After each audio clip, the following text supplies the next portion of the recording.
RSV는 물론 이렇게 적절한 조치를 하면서 경과를 지켜보면 대부분은 2주 안에 잘 호전이 되지만 사실 심하게 진행하면 사망까지 가능한 무서운 바이러스입니다. 이 RSV는 유독 갓난 어린이들에게 심한 증상을 일으키는 게 특징입니다.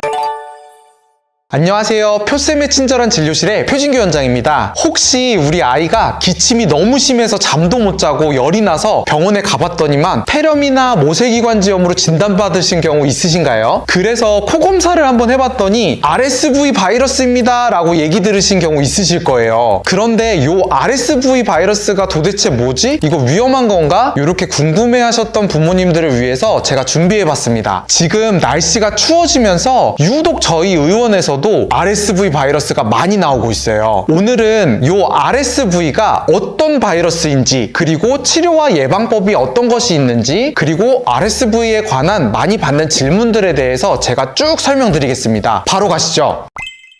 RSV는 이름도 좀 복잡한데 호흡기 세포 융합 바이러스라고 합니다. 그냥 통칭해서 RSV라고 할게요. 이 균은 전 세계적으로 매년 겨울철에만 유행하는 대표적인 폐렴균입니다. 겨울철에 유행을 하기 시작해서 한 4개월에서 5개월 동안 매년 지속적으로 도는데, 이 RSV는 유독 갓난 어린이들에게 심한 증상을 일으키는 게 특징입니다. 한 5세에서 6세 정도 되는 아이들은 단순한 감기로 넘어가는 경우가 많은데, 유독 만 2세 이전의 영유아들에게는 폐렴이나 모세기관지염까지 일으켜서 소아 입원에 가장 흔한 이유가 바로 이 RSV 폐렴이에요. 아이들이 RSV에 걸리면 잠복기 한 3일에서 5일을 거쳐서 증상을 나타내기 시작하는데 열과 기침, 콧물이 생기게 됩니다. 좀 특징적이라고 하면 열이 고열에 막 오래가는 경우는 좀 드물고, 오히려 기침이 엄청 심해서 아이가 숨을 점점 쌕쌕거리면서 쉬게 됩니다. 이 쌕쌕거리는 소리가 RSV 모세기관지염의 특징인데, 숨을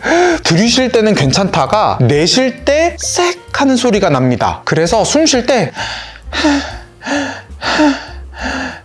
이런 식으로 쌕쌕거리는 소리가 나는 게 특징입니다. 기침이 점점 심해지다가 숨을 이렇게 하면서 쉰다고 하면 사실 열이 없다 하더라도 진찰을 받으러 빨리 와주시는 것이 좋습니다. 병원에 이렇게 오셔서 RSV 모세기관지염이나 폐렴이 진단이 되게 되면 입원을 할지 아니면 통원 치료를 할지를 판단하게 됩니다. 보통은 다음의 경우에 입원을 하게 돼요. 첫 번째, 아이가 너무 처지고 밥을 먹지 못할 때. 둘째, 아이가 호흡곤란이 있을 때. 셋째, 엑스레이에서 폐렴이 심할 때입니다. RSV는 한 번에 딱 바이러스를 죽일 수 있는 치료약이 없습니다. 그래서 보통 입원을 하면 탈수를 막기 위해서 수액치료와 그리고 네뷸라이저, 그리고 호흡곤란이 심하면 산소를 넣어주면서 바이러스가 몸에서 빠져나갈 때까지 버티는 치료를 하게 됩니다. 열도 아이가 좀 떨어지고 호흡도 안정이 되면 기침 콧물이 좀 있더라도 이제 퇴원 치료를 하게 됩니다. 퇴원을 하고 나서도 중요한 게 RSV는 보통 중이염을 합병증으로 잘 남기기 때문에 퇴원했다고 치료 끝이라고 생각하시면 안 됩니다. 퇴원하고 나서 기침 콧물이 다 사라질 때까지 중이염이 안 생겼다고 하면 안전하게 그때부터 치료를 종료할 수가 있습니다. 그래서 RSV 증상을 요약하면 열과 기침, 콧물이 심해서 모세기관지염이나 폐렴으로 필요할 때는 입원, 그 이후에는 중이염 합병증으로 치료를 하고 마무리를 하는 식입니다. 이 총 과정은 보통 한 2주 언저리로 끝나게 됩니다. 입원은 환자 상태에 따라서 급할 때 이제 3일에서 한 7일 정도를 하게 되고, 나머지는 통원 치료로 마무리를 하는 것입니다. RSV는 물론 이렇게 적절한 조치를 하면서 경과를 지켜보면 대부분은 2주 안에 잘 호전이 되지만 사실 심하게 진행하면 사망까지 가능한 무서운 바이러스입니다. 전 세계에서 소아 폐렴으로 사망한 아이들의 가장 흔한 원인균이 바로 이 RSV예요. 유독 RSV를 조심해야 하는 고위험군 아이들이 있습니다. 다음에 아이들은 RSV에 걸리면 유독 위험할 수가 있어요. 첫 번째, 주수보다 좀 일찍 태어난 조산아들. 두 번째, 선천심장 기형아. 세 번째, 천식과 같은 만성 폐질환자들은 유독 요 RSV가 걸리면 심각한 호흡곤란이 올 수가 있어요. 사실 저도 레지던트 때 제가 고년차가 좀 되니까 RSV 폐렴 환자들을 많이 봐서 어느 정도 자신감이 생겼을 때가 있었어요. 그때 한 12개월짜리 RSV 폐렴 환자를 여느 때와 다름없이 그냥 입원시킨 적이 있었는데, 그때 당연히 다른 RSV 폐렴 환자들처럼 똑같이 그냥 치료하고 버티면 애가 호전될 걸로 예상했거든요. 근데 요 아이가 입원 2일, 3일째쯤 돼가지고 갑자기 호흡곤란이 오면서 산소 포화도가 막 뚝뚝 떨어졌습니다. 결국에는 응급하게 출동을 해서 기도삭관도 하고 인공호흡까지 해서 겨우겨우 아이를 살려놨는데, 그때 제가 너무 깨달았어요. 이 RSV가 진짜 무서운 바이러스구나. 내가 아무리 대처를 잘해도 잘못하다가 아이가 정말로 죽겠구나 싶었습니다. 정말로 지금 생각해보면 집에서 만약 그 아이가 호흡곤란이 이렇게 왔다고 하면 그대로 사망했을 가능성이 높습니다. 이렇게 RSV의 고위험군인 조산아나 심장질환자들, 그리고 천식 아이들은 한 만으로 4세, 5세 될 때까지는 RSV가 도는 겨울 시즌에 항상 감기에 걸리지 않게 조심해야 되고, RSV에 걸린 것이 확인이 됐다고 하면 가능하다면 입원하여서 의료진이 있는 곳에서 경과를 보시는 것이 안전합니다. 자, 이제는 제가 RSV가 진단된 아이들 부모님들께 가장 많이 받았던 질문들 몇 가지만 좀 추려볼게요. 첫째로, RSV가 위험하다고 했는데 독감처럼 예방주사나 안 걸릴 방법이 없나요? 입니다. 사실 RSV는 예방접종이 있습니다. 다만 아까 말씀드린 고위험군 아기들만 접종 대상이 되어요. 요 RSV 고위험군 아가들은 RSV에 걸리면 잘못하면 사망할 수도 있기 때문에 태어나면은 의사 선생님들이 먼저 예방접종을 권하는 편입니다. 시나지스라고 해서 한 5개월 정도 한 달에 한 번꼴로 다리에 접종을 맞는 것인데, 출생한 지 1년 미만의 고위험군 환자들만 접종이 가능한 거예요. 그래서 이런 일반적인 아이들은 RSV 예방접종을 보통은 못하게 되고요. RSV를 예방하려면 만 2세 이전 아이들은 겨울철에 마스크를 잘 끼고 아이들이 밀집된 지역을 최대한 회피하는 방법밖에 없습니다. 둘째로 많이 받는 질문은 어른들은 RSV 안 걸리나요? 입니다. 네, 어른들도 걸립니다. 다만 어른들은 조금 심한 감기로 넘어가는 경우가 많아요. RSV는 어릴 때 걸리면 걸릴수록 위험한 폐렴과 모세기관지염 증상이 발현이 되고, 어른들은 모세기관지염이나 폐렴으로 가는 경우가 굉장히 드뭅니다. 이게 RSV는 어릴 때 대부분 한 번쯤은 걸리게 되는데, 한 번 걸렸다가 두 번째, 세 번째 감염이 될수록 점점점 증상이 덜 심하게 되는 것이에요. 어른들은 대부분 어릴 때 몇 번 RSV 감염을 알게 모르게 앓고 지나갔기 때문에 RSV가 걸려도 상대적으로 증상이 좀 약하게 드러나는 것입니다. 반면에 65세 이상 어르신들은 RSV에 걸리면 굉장히 위험해요. 연세가 드시면서 면역 기능이 좀 떨어지기 때문에 RSV는 또 65세 이상 어르신들이 옮으면 심각한 폐렴으로 진행할 수가 있습니다.